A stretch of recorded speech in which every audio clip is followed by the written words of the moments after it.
gabadhan Soomaaliyeed ee da'da yar ayaa go'aansatay inay qayb ka noqoto isbedel lagu sameynayo hanaanka garsoorka Soomaaliya waa tuma maxaad u baahan tahay inaad ka ogaato iyada waa mahadsantahay waa idin salaamay Emirates Love Soomaaliya magacaygu waa Imaan Cabdikariin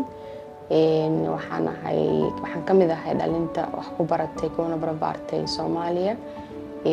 haddana waxaan ahay sharci yaqaan sidoo kalena waxaan ahay agaasimaha guud ee Hill Law Firm da'deedii yareed waxay ogaatay inay socoto waxayna isku dayday inay qayb ka noqoto horumarka dalka